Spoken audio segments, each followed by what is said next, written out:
तो hello guys, आप लोगों का स्वागत है मेरे चैनल माई क्लास में। तो आज हम सीखेंगे केमिकल रिएक्शंस एंड इक्वेशंस, जो कि 10th का फर्स्ट चैप्टर है।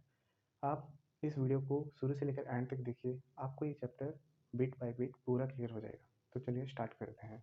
तो आपको पता होना चाहिए कि केमिकल रिएक्शन क्या होता है। तो कोई पूछ सकता है व्हाट इज केमिकल रिएक्शन, तो आप बोलेंगे chemical reaction is a process in which new substances with new properties formed by one or more substances is called chemical reaction। देखिए, जब एक या एक से ज़्यादा substances से, ठीक है, क्या बनता हो, न्यू substances बनते हो और उनकी जो प्रॉपर्टीज़ हों वो इन दो जो substances मिलाए गए हैं उनसे अलग हो, तो इस प्रोसेस को क्या बोला जाता है, केमिकल रिएक्शन।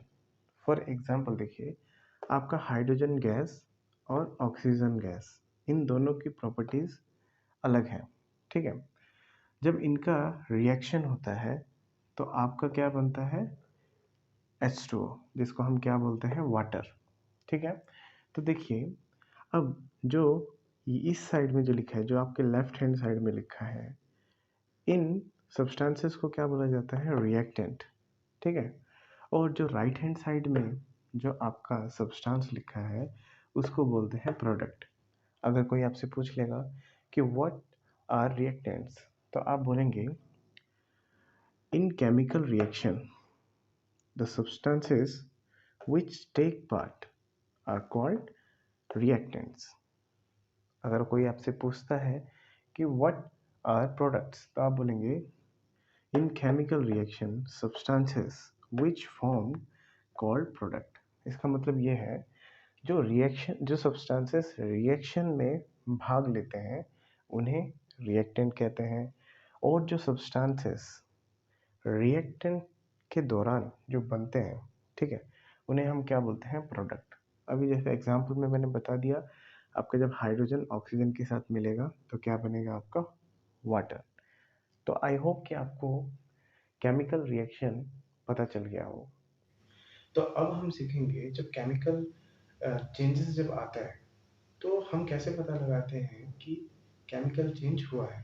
तो देखिए, chemical reaction involve change in state, change in colour, change in temperature, evolution of gas.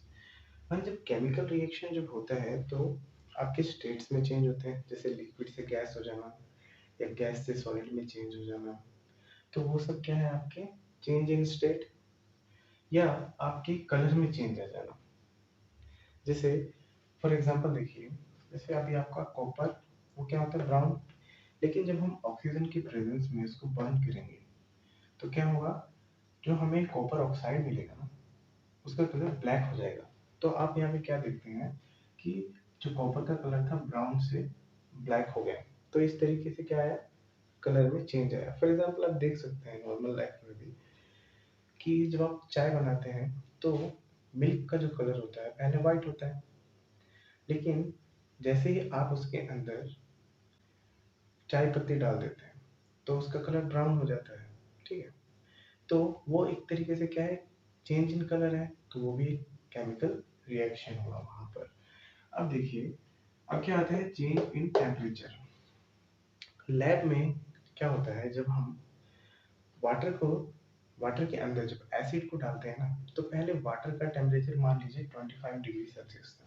लेकिन जैसे ही आप उसके अंदर H2SO4 को डालेंगे, सल्फ्यूरिक एसिड को डालेंगे, तो आप क्या देखेंगे कि धीरे धीरे ना, जो वो लिक्विड है, जब हम डाइल्यूट करते हैं H2SO4 को, तो क्या आप देखेंगे कि जो सॉल्यूशन है उसका जो टेम्परेचर है वो बढ़ता चला जाएगा।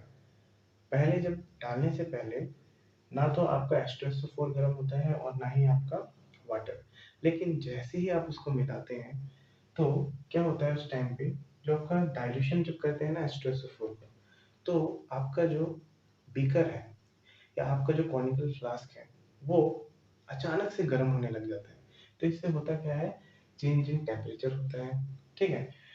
जब आप देखिए, जिंक के अंदर, ठीक है, जब आप H2SO4 को डालेंगे, जिंक के अंदर जब आप सल्फ्यूरिक एसिड को डालेंगे तो क्या होगा, उसमें कुछ बबल्स आएंगे। तो वो जो बबल्स होंगे वो किसके होंगे, हाइड्रोजन गैस के। तो इससे क्या होगा, इवोल्यूशन ऑफ गैस।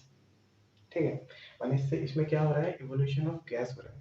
तो जिस रिएक्शन में, ठीक है, जिस काम में आपको अगर जहाँ पर गैस निकल रहा हो, जिस रिएक्शन में गैस निकल रहा हो, तो समझ लीजिए वो केमिकल रिएक्शन है। ठीक है, तो अब आप जान गए होंगे जब केमिकल रिएक्शन होता है तो क्या क्या चेंजेस आता है, change in state, change in colour, change in temperature और इवोल्यूशन ऑफ गैस, माने गैस का वहां से निकलना।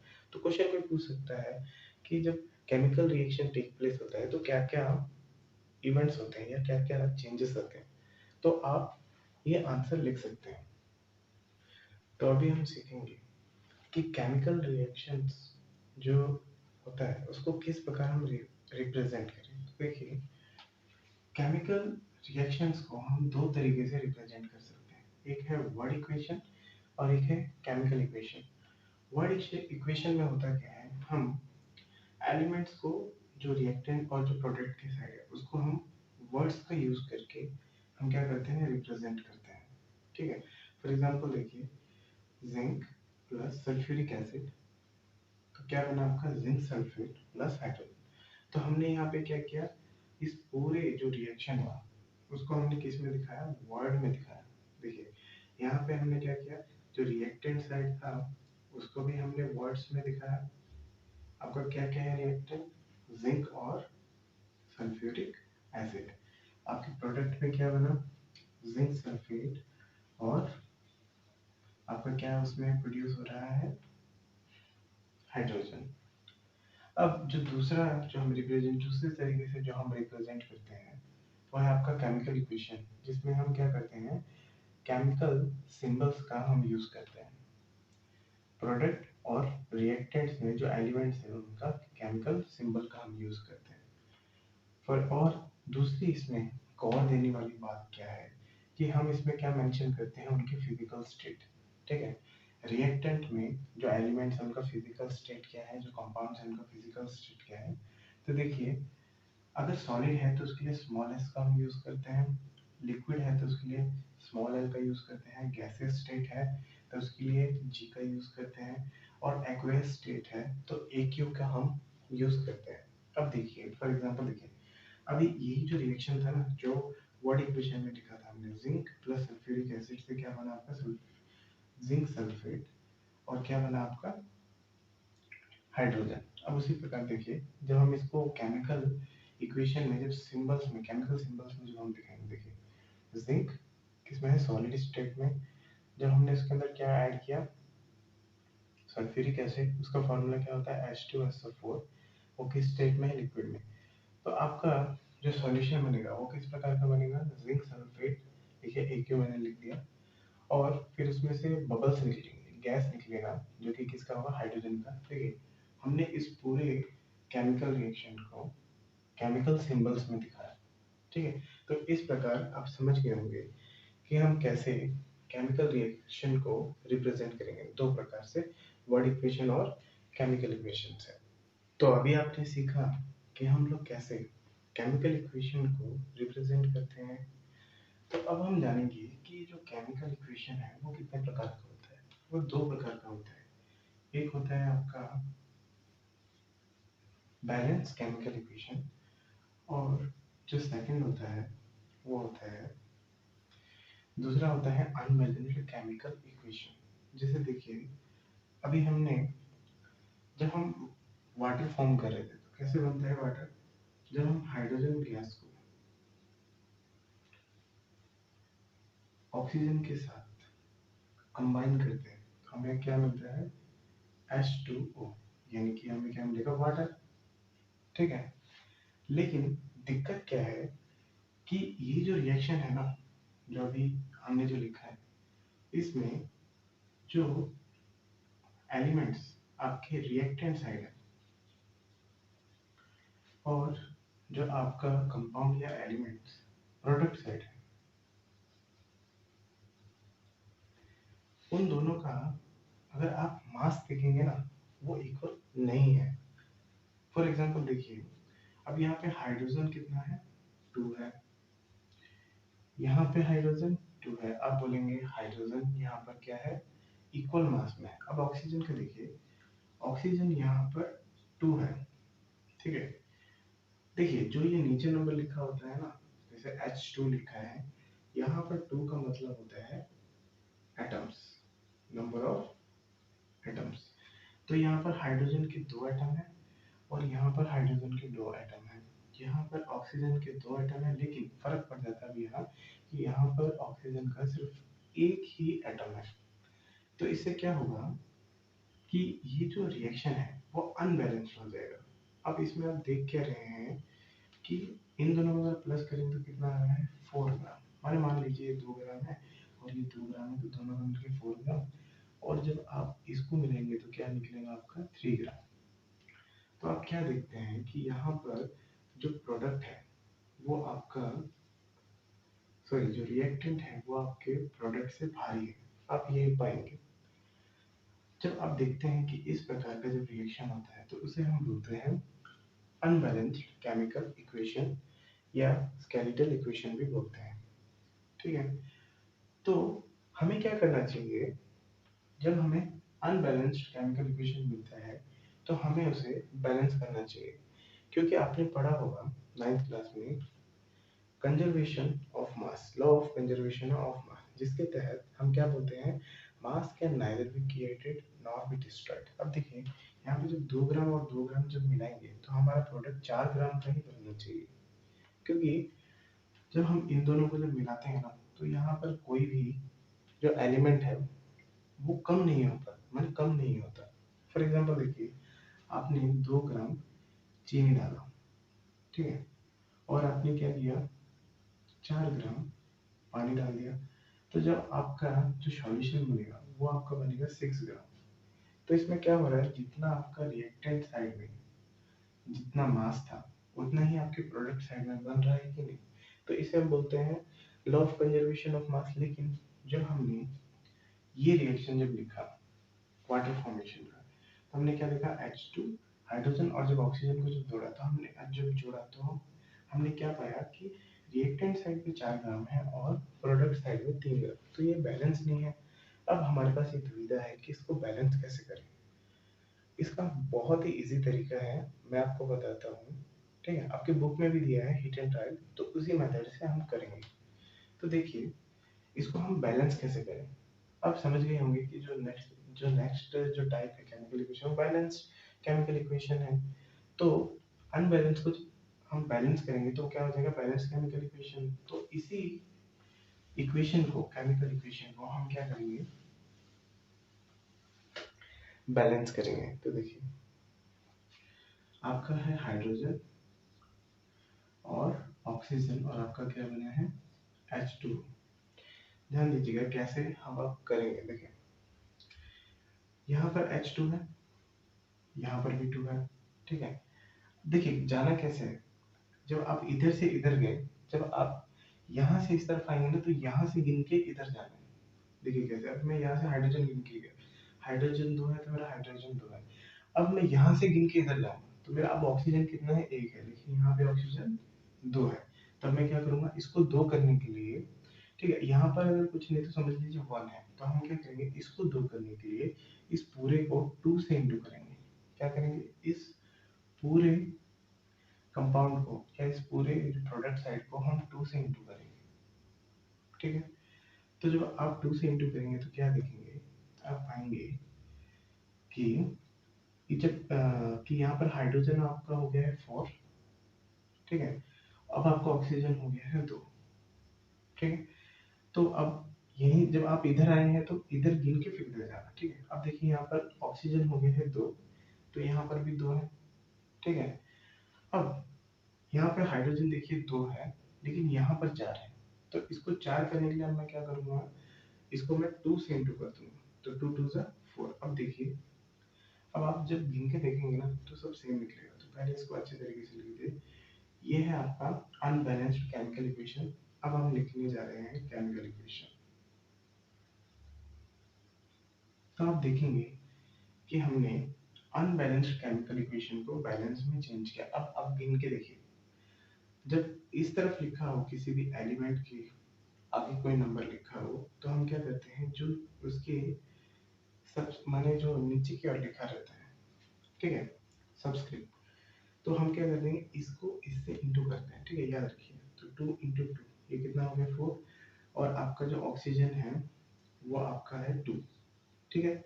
किस साइड है आपके, रिएक्टेंट साइड। अब जाइए प्रोडक्ट साइड। अब यहाँ पे देखिए, आपका जो हाइड्रोजन है वो कितना है, 2 × 4, तो यहाँ पे 4 हाइड्रोजन है। अब ऑक्सीजन देखिए, इसको देखिए यहाँ पे कुछ नहीं तो 1 है, तो जब इसको इससे इंटू करेंगे तो 2 × 1 यानी कि 2। तो अब आप आइए देखिए इधर, ऑक्सीजन यहाँ पे 2 है, यहाँ पे भी 2 है, हाइड्रोजन यहाँ पे 4 है, तो यहाँ पे भी 4। लेकिन देखिए स्टेप ध्यान से देखिए, हमको कैसे बैलेंस करना है। जब यहाँ गिन रहा है हाइड्रोजन, हाइड्रोजन से इधर जाइए, जब इधर मैच हो गया तो इधर से ही ऑक्सीजन पे जाइए, फिर ऑक्सीजन को नंबर को इधर ले जाइए, माने इधर देखिए कि वो सेम है या नहीं। एक और एग्जांपल लेंगे, आप और अच्छे से समझ जाएंगे। देखिए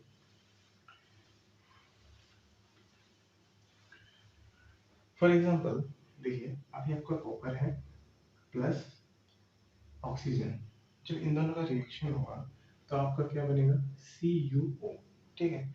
रिएक्शन मैंने बता चुका हूँ, इसमें होता क्या है, आपके कलर में चेंजिंग आ जाता है, ठीक है, और इसमें दूसरा रिएक्शन भी हो रहा है, इसमें ऑक्सीडेशन हो रहा है, आपको अभी आगे एक्सप्लेन करेंगे। तो देखिए अब हमें इसको बैलेंस करना है। देखिए वही ट्रिक, इधर से उधर, फिर उधर से इधर आना है। तो देखिए कैसे, अब यहाँ कॉपर लीजिए, कॉपर यहाँ पे एक है, लेकिन इधर इधर देखेंगे इधर भी एक है, ठीक है। अब यहाँ से इधर आना, देखिए अब यहाँ पे ऑक्सीजन कितना, एक है। अब इधर देखिए यहाँ पे ऑक्सीजन 2 है। अब क्या कीजिए, इसको इधर उठा के फेंक दीजिए, माने हमें क्या करना है, ऑक्सीजन को एक एक जैसा सेम करना है। तो मुझे क्या करना पड़ेगा, इसे 2 से इंटू करना पड़ेगा। अब दुविधा ये है कि ये सब एक साथ है, यहाँ पे बीच में कुछ लगा नहीं है ना, तो जब एक साथ होता है तो हमें क्या करना पड़ता है, इस पूरे को इंटू करना पड़ता है। तो इस पूरे को आप 2 से इंटू करना पड़ेगा। जब इस पूरे को आप 2 से इंटू करेंगे तो 2 इससे भी इंटू होगा, 2 इससे भी इंटू होगा। तो अब देखिए, अब जो आपका कॉपर है वो 2 हो गया, और आपका ऑक्सीजन भी 2 हो गया। तो देखिए अभी आपने चेंजेस यहाँ किया है, तो अब आपको करना क्या है, यहाँ का नंबर देख के आप इधर की तरफ को क्या करना है, आपको सेम करना है। तो देखिए अभी ऑक्सीजन यहाँ पे 2 है, तो यहाँ पे भी 2 है, ठीक है। अब देखिए यहाँ पर आपका कॉपर एक है, क्या है, कॉपर अभी एक है, लेकिन यहाँ पर 2 है। अब मुझे करना क्या है, यहाँ पे 2 है, तो अब मुझे यहाँ पे 2 करना पड़ेगा। तो उसके लिए करना क्या पड़ेगा, अब मुझे 2 से इसको इंटू करना है। तो देखिए ये पूरी तरीके से सेपरेटेड है। देखिए यहाँ पर बीच में प्लस आ गया, यानी कि ये 2 टर्म हो गए।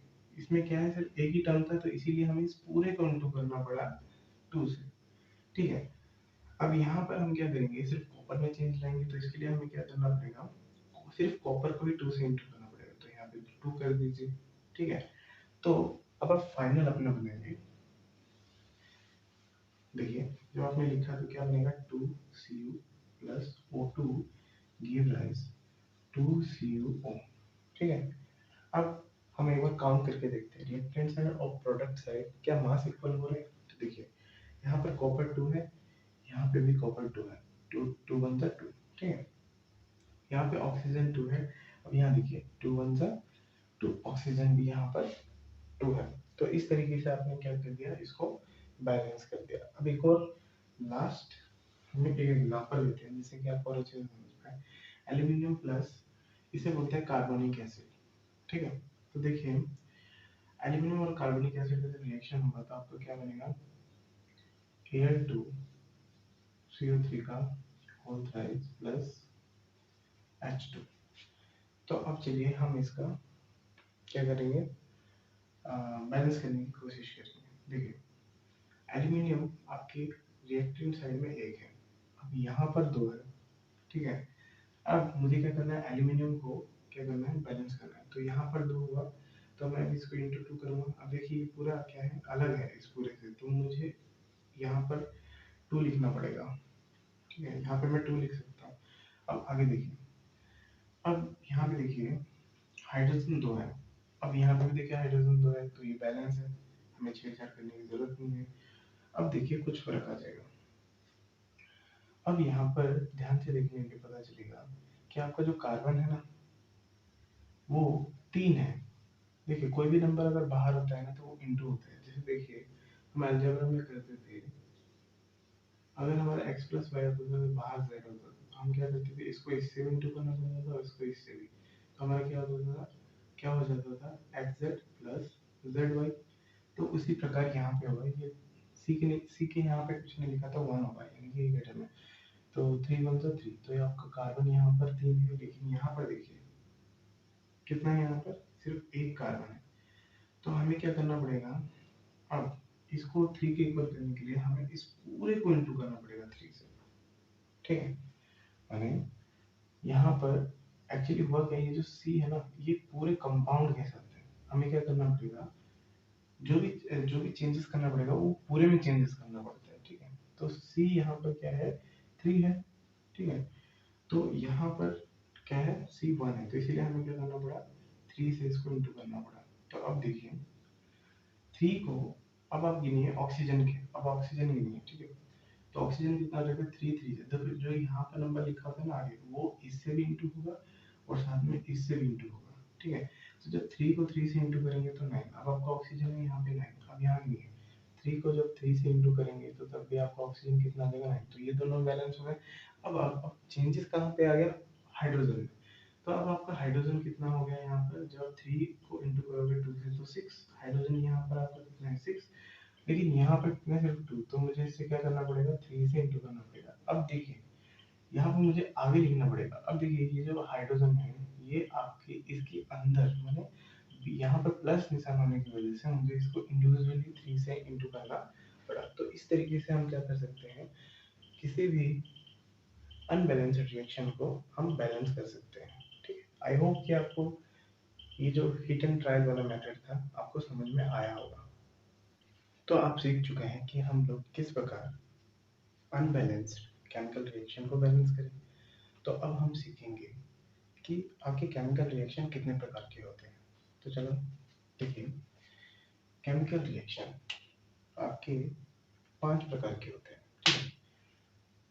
तो देखिए पहला जो है उसमें क्या होता है, देखिए reaction in which 2 or more reactant combine to form single product called combination reaction। जब दो या दो से ज्यादा रिएक्टेंट मिलकर क्या बनाए, एक सिंगल प्रोडक्ट फॉर्म करें तो उसको कॉम्बिनेशन रिएक्शन बोलते हैं। इसमें इसका जनरल फॉर्मूला क्या होता है, A plus B give rise A B. जैसे आपका वाटर फॉर्मेशन में बताया था H2 plus O2 give rise H2, तो ये एक तरीके का क्या है, कॉम्बिनेशन रिएक्शन। अब कॉम्बिनेशन रिएक्शन का एक और टाइप है जिसे हम बोलते हैं एक्सोथर्मिक रिएक्शन। अब इसमें होता क्या है, reaction in which heat release along with products, यानी कि जो प्रोडक्ट बनता है ना तो उसके साथ क्या रिलीज होता है, हीट। फॉर एग्जांपल देखिए, जब आपका लाइन, जब हम उसके अंदर क्या डाल देते हैं, H2, कैल्शियम ऑक्साइड में जब हम वाटर डाल देते हैं तो हमारा क्या बनता है, कैल्शियम हाइड्रोक्साइड, और साथ में क्या होता है, हीट निकलता है। फॉर एग्जाम्पल जैसे आपने देखा होगा, जब हम घर में व्हाइट वॉशिंग करते हैं तो उस टाइम पे हम चूना लाते हैं, जब चूने को पानी में डालते हैं तो वो ऑटोमेटिक उबलता है, तो एक तरीके से क्या है, एक्सोथर्मिक रिएक्शन। तो अभी आप क्या सीखे, reaction in which 2 or more reactant combine to form single product called combination reaction, इसका जनरल फॉर्मूला क्या है, A plus B give rise AB।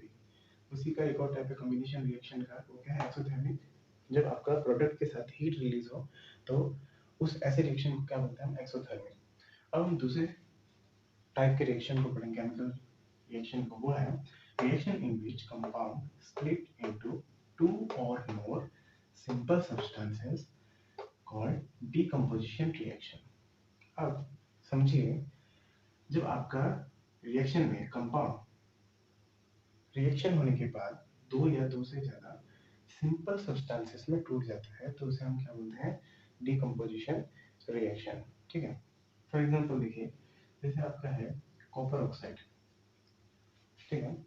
जैसे ही हम इसको क्या करेंगे, जब इसको हम रिड्यूस करेंगे, ठीक है, हमने यहाँ पे क्या कर दिया, हाइड्रोजन को पास कर दिया, तो क्या होगा, आपका कॉपर दोबारा आ जाएगा और फिर आपको क्या मिल जाएगा यहाँ पर, H2। ठीक है, तो आप देखिए एक सिंगल जो आपका कंपाउंड था वो कितने में टूट गया, एक से ज़्यादा सिंपल सब्सटेंसेस में आपका टूट गया। या एक और देख सकते हैं, जैसे आपका H2O है, जब हम इसमें इलेक्ट्रिसिटी पास करेंगे तो ये किस किस में टूट जाएगा, हाइड्रोजन और ऑक्सीजन में। तो इसमें क्या देख रहे हैं, आपका जो कंपाउंड है मान लीजिए AB, वो किस में टूट गया, A+B यानी कि हाइड्रोजन और ऑक्सीजन में। तो आप समझ गए डिकम्पोजिशन रिएक्शन क्या होता है। अब डिकम्पोजिशन के 4 प्रकार हैं। देखिए पहला जो है decomposition carried out by heating. अगर डिकम्पोजिशन आपके हीटिंग के द्वारा होता है तो उसे हम बोलते हैं थर्मल डिकम्पोजिशन। देखिए जब आपका डिकम्पोजिशन कैरिड आउट होता है बाय पासिंग इलेक्ट्रिसिटी, जब इलेक्ट्रिसिटी को पास करके डिकम्पोजिशन कैरिड आउट होता है तो उसको हम बोलते हैं इलेक्ट्रोलाइटिक डिकम्पोजिशन। जैसे अभी यहाँ पे देखिए जब हम वाटर में, एक्चुअली इसमें करते क्या है, वाटर में जब हम 2 इलेक्ट्रोड डाल देते हैं, एनोड और कैथोड, तो जब हम इसके अंदर इलेक्ट्रिसिटी जब हम पास करेंगे तो क्या होगा, जो एनोड होगा, ठीक है, वहाँ पर आपका ऑक्सीजन कलेक्ट होगा और जो आपका कैथोड होगा वहाँ पर आपका हाइड्रोजन कलेक्ट होगा। तो इस तरीके से हम क्या कर सकते हैं, वाटर को हम डिकम्पोज कर सकते हैं, मैंने इसको तोड़ सकते हैं। अब अगला है decomposition carried out by passing sunlight. ठीक है, तो उसको हम क्या बोलेंगे, फोटोलाइटिक डिकम्पोजिशन। फॉर एग्जांपल देखिए जब आप सिल्वर क्लोराइड को जब आप सनलाइट में रख देते हैं तो क्या होगा, वो डिकम्पोज हो जाएगा, वहाँ पे टूट जाएगा Ag+Cl2 में। तो उधर आपने क्या देखा, सनलाइट जैसे गिरा उसके ऊपर, वो AB से किसमें टूट गया, A+B में। तो उस प्रकार उसमें क्या हुआ, फोटोलाइटिक डिकम्पोजिशन। और इसी का एक और टाइप है, वो है आपका एंडोथर्मिक रिएक्शन। अब होता क्या देखिए, the reaction in which heat, electricity और लाइट रिक्वायर एज एनर्जी, ठीक है, required as energy to break a compound is called endothermic reaction. यानी किसी भी कंपाउंड को तोड़ने के लिए हमें क्या हीट, इलेक्ट्रिसिटी और लाइट जैसे क्या एनर्जी की जरूरत पड़ती है, ताकि हम क्या करें, किसी भी कंपाउंड को तोड़ सकें। रिएक्टेंट के साइड एनर्जी याद रखिए, तो उसे हम क्या बोलते हैं, एंडोथर्मिक रिएक्शन। माने समझ लीजिए कि जो डिकम्पोजिशन के जितने प्रकार है ना, और जिस प्रकार से कैरिड आउट होते हैं, तो उन सब में क्या देखिए, यहाँ पर हीट का रिक्वायरमेंट हुआ, यहाँ पे इलेक्ट्रिसिटी का हुआ, और यहाँ पर सनलाइट हुआ, तो ये तीनों ही क्या कहलाएंगे, आपके एंडोथर्मिक रिएक्शन कहलाएंगे। अब जो तीसरा है, जो आपका तीसरा टाइप का जो रिएक्शन है उसमें क्या होता है, जिसे हम बोलते हैं डिस्प्लेसमेंट रिएक्शन। तो इसमें होता क्या देखिए, more reactive reaction in which more reactive element displaces less reactive element। ठीक है, देखिए क्या होता है, ध्यान से सुनिए, reaction in which more reactive element displaces less reactive element. जो ज्यादा रिएक्टिव एलिमेंट होता है वो क्या करेगा, लेस रिएक्टिव एलिमेंट को क्या कर देता है, डिस्प्लेस कर देता है। इसका जो जनरल आपका इक्वेशन क्या बनेगा, AB+C आपका क्या बन जाएगा, A+BC। इसमें जो आपका C है वो A से क्या क्या है, ज्यादा रिएक्टिव है। अब डिस्प्लेसमेंट रिएक्शन को सीखने के लिए आपको एक चार्ट याद करना पड़ता है, जिसमें क्या होता है, रिएक्टिविटी के अनुसार क्या करते हैं हम, मेटल्स को क्या करते हैं, एक सीक्वेंस में रखते हैं, जिसमें जो ज़्यादा रिएक्टिव होता है मेटल्स या नॉन मेटल में, जो ज़्यादा रिएक्टिव होता है वो जो कम रिएक्शन जो करने वाला होता है उसके साथ जो पॉलीएटॉमिक आयन होता है उसको अपने साथ ले जाते हैं। देखिए आपको बताते हैं कैसे। देखिए डिस्प्लेसमेंट में आपने क्या पढ़ा, AB+C गिव राइज A+BC, जिसमें C क्या था, ज़्यादा रिएक्टिव था आपके A से। इसके लिए एक चार्ट होता है, जैसे देखिए अब इसमें अगर आप ध्यान से देखेंगे, ये क्या है, रिएक्टिव है, यानी सबसे ज्यादा आपका क्या होता है, पोटेशियम, उसके बाद कम होता है सोडियम, उससे कम कैल्शियम, उससे कम एल्यूमिनियम, उससे कम मैग्नीशियम, उससे कम जिंक। फॉर एग्जांपल के लिए हम ले रहे हैं, अभी देखिए इसकी जगह मैं लिख देता हूँ कैल्शियम सल्फेट। ठीक है, अब जब कैल्शियम सल्फेट जब रिएक्ट करता है, देखिए कैल्शियम सल्फेट से ज्यादा रिएक्टिव कौन है, ये दो, पोटेशियम और सोडियम। अगर इन दोनों में से मैं कोई एक भी लिख देता हूँ, जैसे मैंने पोटेशियम लिख दिया, तो रिएक्शन हो गया, ये क्या बनेगा, पोटेशियम सल्फेट प्लस कैल्शियम, क्योंकि के क्या है, वो ज़्यादा रिएक्टिव है आपके कैल्शियम से। अगर मैं वहाँ पर बनाता एल्यूमिनियम सल्फेट, ठीक है, अब यह है आपका एल्यूमिनियम सल्फेट। अगर एल्यूमिनियम सल्फेट को अगर मैं रिएक्ट करवाता सोडियम से, तो सोडियम क्या है, एल्यूमिनियम सल्फेट से ज़्यादा रिएक्टिव, देख सकते हैं आप इस छोटे से चार्ट में। तो क्या करेगा, एनिन जो इसके साथ वाला जो है ना पॉलीएटॉमिक आयन, उसको ले जाएगा। तो ये क्या बन जाएगा, सोडियम सल्फेट प्लस आपका क्या बन जाएगा, एल्यूमिनियम। एल्यूमिनियम क्या हो जाएगा, यहाँ से अलग हो जाएगा। तो आई होप कि आप समझ गए होंगे डिस्प्लेसमेंट रिएक्शन। अब हम सीखेंगे डबल डिस्प्लेसमेंट रिएक्शन। देखिए ये क्या होता है, reaction in which two compound formed by mutual exchange of ions between two compounds called double displacement reaction। इसका मतलब ये है कि आपके न्यू कंपाउंड बनता है जब होता क्या है कि दो कंपाउंड के बीच में एक्सचेंज होता है, म्यूचुअल एक्सचेंज, माने एक इधर से आया तो एक उधर से, एक साथ आना हो जाए, इसको बोलते हैं म्यूचुअल एक्सचेंज। तो उसमें म्यूचुअल एक्सचेंज किसका होता है, आयंस का, और उसके बाद क्या बन जाता है, वहां पर एक न्यू कंपाउंड बन जाता है। फॉर एग्जाम्पल देखिए, इसका जनरल फॉर्मूला क्या होगा, AB प्लस सी डी। आपका इसमें क्या होगा, म्यूचुअल एक्सचेंज होगा कि आपका जो B है वो आपका चला जाएगा C के साथ, और जो आपका D है वो आ जाएगा A के साथ। फॉर एग्जाम्पल जैसे है आपका सोडियम सल्फेट, तो आप जोड़ेंगे बैरियम क्लोराइड के साथ, तो आपका क्या बनेगा, देखिए कुछ इस प्रकार है, AB प्लस सी डी। तो अपने इस जनरल फॉर्मूले के हिसाब से जोड़िए एडी, यानी कि ये इसके साथ जुड़ेगा तो क्या बनेगा आपका NaCl प्लस। अब सेकंड क्या बनेगा, ये दोनों मिलके बनेगा तो आपका क्या बनेगा Ba2SO4। तो इस तरीके से आप क्या करेंगे, डबल डिस्प्लेसमेंट रिएक्शन बनाएंगे। अब इसके बाद लास्ट आता है आपका ऑक्सीडेशन और रिडक्शन। तो अभी हम सीखेंगे ऑक्सीडेशन, रिडक्शन और रेडॉक्स के बारे में। तो देखिए ऑक्सीडेशन और रिडक्शन में फ़र्क देखिए। रिएक्टेंट साइड में अगर आपका ऑक्सीजन का क्या हो, एडिशन हो, और H2O का रिमूवल हो, तो उसे हम क्या बोलेंगे, ऑक्सीडेशन। फॉर एग्जांपल देखिए, कॉपर और ऑक्सीजन को जब हम जोड़ेंगे और हीट करेंगे तो हमारा क्या बनेगा, कॉपर ऑक्साइड। तो इसमें देखिए जो कॉपर है वो क्या हो गया, ऑक्सीडाइज हो गया, ठीक है। और आपका रिडक्शन क्या होता है, जिसमें रिएक्टेंट साइड में आपका क्या ऐड हो जाता है, हाइड्रोजन ऐड होता है, और O2 आपका क्या हो जाता है, रिमूव हो जाता है। देखिए यहाँ पर O को हम क्या कर रहे हैं, ऐड कर रहे हैं। और देखिए जब प्रोडक्ट साइड में, अब देखिए यहाँ पे जो CuO है, यहाँ पर क्या था, ऑक्सीडाइज था, लेकिन जैसे ही इधर गया तो यहाँ पे क्या हो गया, रिमूवल ऑफ ऑक्सीजन हो गया। दूसरा, अब यहाँ पे जो हाइड्रोजन था वो क्या हो गया, ऑक्साइड हो गया, ठीक है, मैंने वहाँ ऑक्सीजन उसके साथ जुड़ गया। लेकिन मेन यहाँ पर था क्या, कॉपर आपका क्या हो गया, रिड्यूस हो गया, ठीक है। तो इस तरीके से ऑक्सीडेशन रिडक्शन में फ़र्क समझ में आया। जब आपका ऑक्सीडेशन और रिडक्शन दोनों एक साथ होते हैं किसी एक रिएक्शन में, जब आपको दोनों चीज़ एक साथ दिखाई दे, ऑक्सीडेशन भी दिखाई दे और रिडक्शन भी दिखाई दे, तो ऐसे रिएक्शन को क्या बोला जाता है, रिडॉक्स।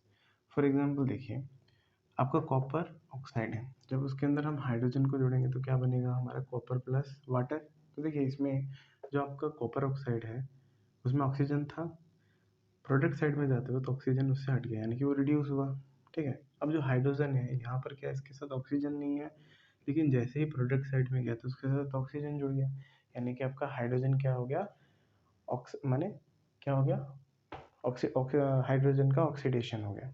तो आप, आई होप कि आप समझ गए होंगे ऑक्सीडेशन, रिडक्शन और रेडॉक्स में फ़र्क, डिफरेंस समझ गए होंगे। अभी हम सीखेंगे कोरोजन के बारे में।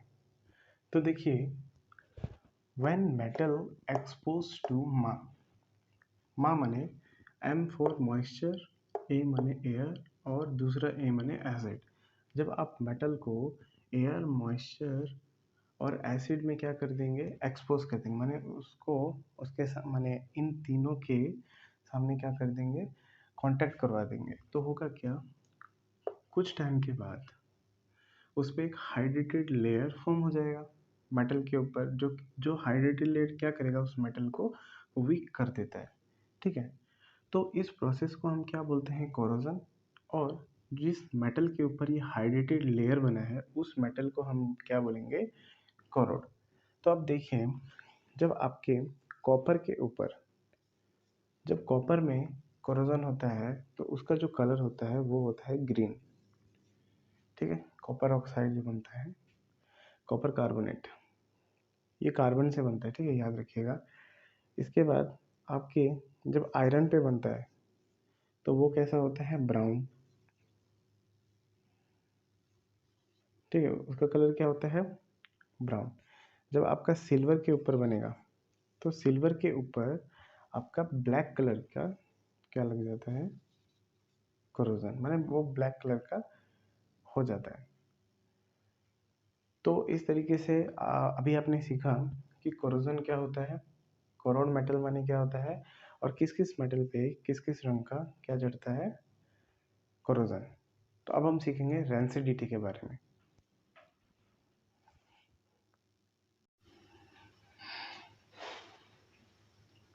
तो अभी आप सीखेंगे रेंसिडिटी क्या होता है। तो देखिए, रेंसिडिटी इज ऑक्सीडेशन, ये भी एक ऑक्सीडेशन होता है, लेकिन किसका ऑक्सीडेशन, तो देखिए rancidity is oxidation of fats when fats exposed to air and moisture.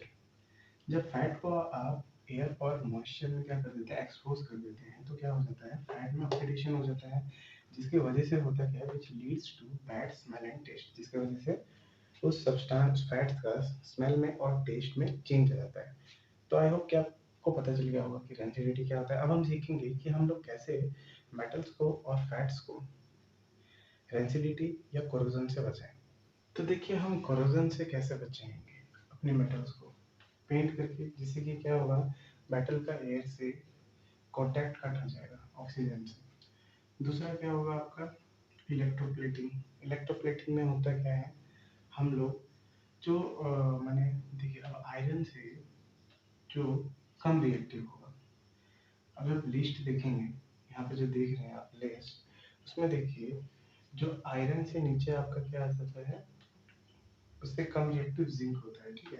तो हम लोग क्या कर देते हैं, आयरन के रॉड के ऊपर जिंक का एक लेयर चढ़ा देते हैं, जिससे होता क्या है कि ऑक्सीजन के साथ जितना जल्दी आपका आयरन रिएक्ट करता है, उतना जल्दी आपका जिंक रिएक्शन नहीं करता। तो इस तरीके से क्या हो जाता है कि आपका जो आयरन है वो क्या हो जाता है, प्रोटेक्ट हो जाता है, किसके द्वारा, जिंक के द्वारा। तो इस तरीके से आपका आयरन सेफ रहता है, ठीक है। तो इसे बोलते हैं इलेक्ट्रोप्लेटिंग। इसी में आपका क्या होता है, गैल्वेनाइजेशन, जिसमें क्या होता है, जिंक चढ़ाया जाता है, वो दोनों एक ही में आपका कवर हो गया। अब रेंसिडिटी से कैसे बचाएंगे, इसमें आपने सीखा कि फैट जो थिंग्स होते हैं, ऑयल या फैट हो गया, ठीक है, उसमें क्या होता है, कुछ समय रख देने के बाद उसमें ब्लैक स्मेल आता है। आप देखते नहीं होगा अपने घर में, जो किचन में आप जाइए तो वहाँ देखिए कुछ चिपचिपा सा लगेगा जहाँ बटल्स पे छुएंगे, और कुछ स्मेल सा भी आएगा।